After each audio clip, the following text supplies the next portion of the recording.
I feel like every game that we have lost, we was right there to win it. So it's just things we got to fix, and we just got to do things a little bit better just to win those games. Seems like the last two games, Temple and Cincinnati found a way to contain you guys in the first half offensively. How do you prevent a team like Houston of doing something similar? Just cut down on turnovers and just make the right reads, take care of the ball. What has Coach been saying about the keys to victory against a team like Houston, ranked top 20, perennial good team in the conference? How are you going to stop them? Just do the things that we're supposed to do, out-rebound every opponent, take care of the ball, get kills, stops, and stuff like that. You guys have a rebound margin of almost 8, which is top 20 in college basketball right now. What's clicking for you guys on the boards? Just being aggressive, going after every rebound, not refusing to be boxed out. You're at the point now where a team like Houston, you know you can beat them. When did you guys start to get to that point where, the confidence is there and you know you can beat these teams? Well, we know with the team we have now that we can play with anybody, and also the style that we play, like playing hard, being aggressive. We know we can play with anybody if we play the right way.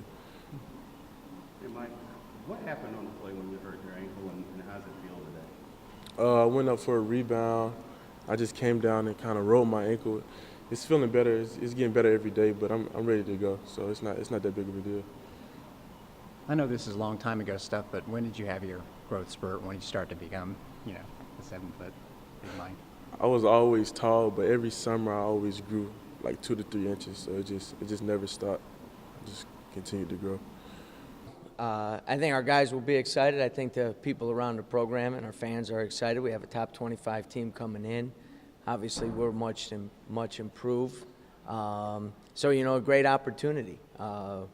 We got to bounce back from 2 tough losses on the road. Houston had a big win on the road yesterday. Obviously, a team that had great success last year and is playing extremely well right now. So, I think we'll be excited for them. We got 2 days to get ready for it. Free throw shooting got solved, but I think, my count anyway, they got 13 in the last 14 rebounds. Is that what it was down the stretch the other night that cost you? I don't know about the rebound thing. The free throws, I'd rather shoot 50% and win. But our guys are spending a lot of time.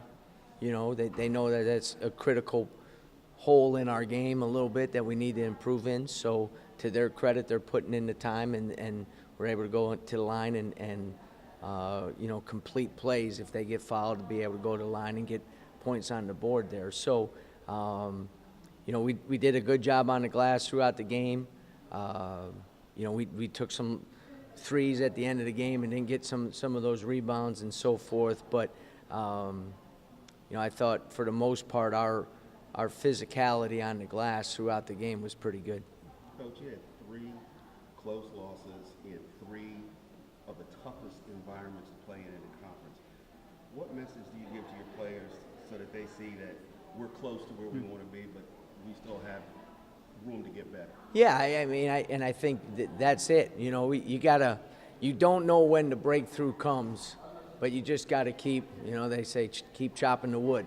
And the first hack on that piece of wood is as important as the one that breaks it in half. You just got to keep at it. Our guys, I always say 2 of the greatest traits of a team can have is resiliency and grit.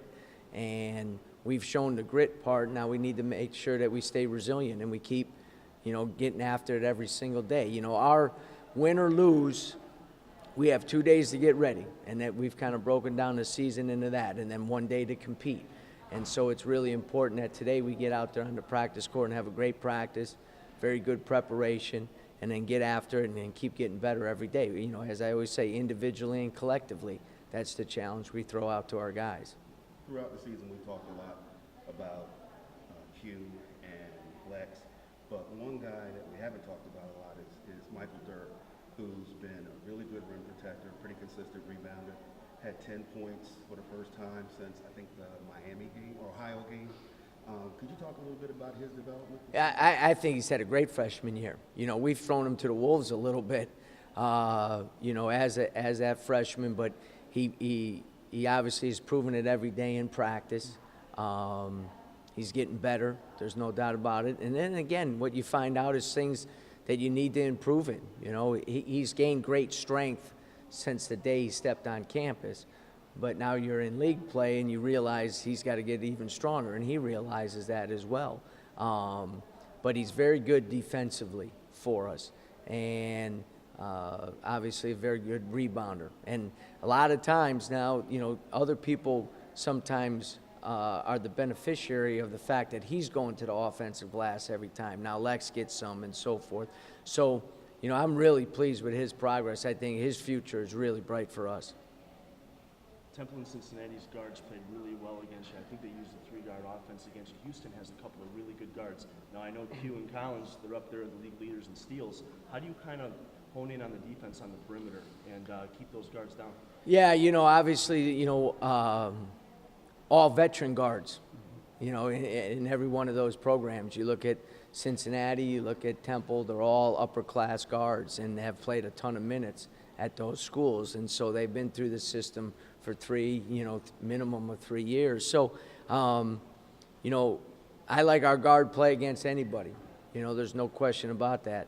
You know, defensively, we got to do a little better job of defending without fouling.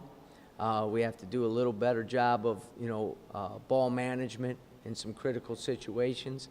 But, you know, we've built this team understanding that the best teams in this league have big, strong veteran guards. We're 2 out of 3 right now. So we got to make sure that the experience aspect of it, we are able to compensate for it by making really good decisions and playing really, really hard. And also looked in that Cincinnati game that they were pressuring you from, you know, when you took the ball out. You know, they were pressing you a little bit, and you were kind of running and gunning up the floor a little bit. Maybe got a little erratic there, and was that the reason for a lot of the turnovers? You just weren't slowing it down enough? Well, you know, we want to attack when a team presses us. We made an adjustment because the middle of their press was the sweet spot that we wanted to get it in, and unfortunately in that press break that we were running, our 4-man was getting the ball in the middle. And if you look at the stats, our 4-men turned the ball over. So we made an adjustment about 5 minutes ago in the first half where we rotated our guard into that spot, and we were much better off. And if you look at that, we only had 6 turnovers in the second half. You know, and we got to trust our 4-men when it comes to helping us break pressure. In order to do that, you got to have more than just 2 primary ball handlers. You got to have a third and a fourth, and our fourth in that particular situation made some bad decisions. And that's really the first time that they've been put in that situation, because the other pressing team that we faced was more all on the guards. But that is an area that we need to improve in. But when teams press us, we don't want to just pity-pat the ball down the court and then get into the half-court offense, because that plays into what they want to do, because now you have 15, 18 seconds left to try to run your half-court. We want to try to attack and stay aggressive. If we're going to go down, we're going to go down swinging.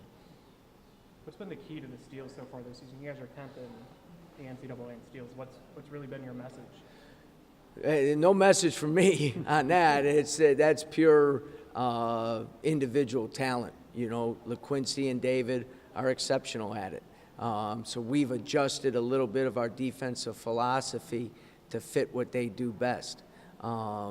At the same time, the challenge for them is the maturation process of understanding when is the right time and when is the time that we need to be a little more solid. And, you know, I think they've done a pretty good job of that, and that's just something that we need to keep getting better at. What are the keys to victory against Houston? Well, they're unbelievable in transition, just phenomenal in transition. 3 veteran guards that know exactly what to do every single play in every single situation. So we got to match that. We have to match that. We have to do a tremendous job on the defensive glass, because they're, if not the best, the most efficient offensive rebounding team in our league. And then we need to play the way we're capable of playing. You know, we need to be at our best. In this league, if you're not at your best, you're putting yourself in grave danger in terms of not being successful. I mean, we have to play well for 40 minutes. You know, they're a top 20 team for a reason. They were hope and a prayer away from being in the Sweet 16 last year. you know, they bring back a big core of their team from last year, and they've proven that they're the top team in our league right now. In the process of chopping wood, trying to break through, do you feel like you guys have proven that you're capable of beating any team in this league on a given night? I think we're capable of beating any team, and we're capable of losing to any team in this league. You know, and I think there's probably, I don't even know, because I just worry about the next game. How many teams are in our league? 14? Yeah, 12, 14? Do you even know? 12. It's 12. 12. I know it's 12. Houston seems like 2, though, right? All right? So 12. Yeah. So there's probably 10 other teams in the league that could say the same thing. This league is much better than last year, in my opinion. Watching film on everybody now. Teams that were picked to finish lower have really good players. So if you don't come to play, those players are good enough to single-handedly, or a group of 2 or 3 players, win games. You know, Cincinnati goes to East Carolina and loses. Wichita State, that is, as over the last 10 years, is as good as anybody. And I know they lost players, but they've lost players in the past too. Got their first win yesterday. You know what I mean? So, you know, this league it's going to be a dogfight every single night. I thought Tulsa, you know, is a veteran team, very, very good, obviously great at home. You know, they just got their second win yesterday. So this league is really good, and I think we can compete with anybody, which is a big step for us. Right. You know what I mean? To go from, you know, first 4 years of our league existence, I think we won 11 games. Yeah. All right. So you got to remember where we were at. You know, we're not the punchline anymore. You know, but we need to do a little more punching.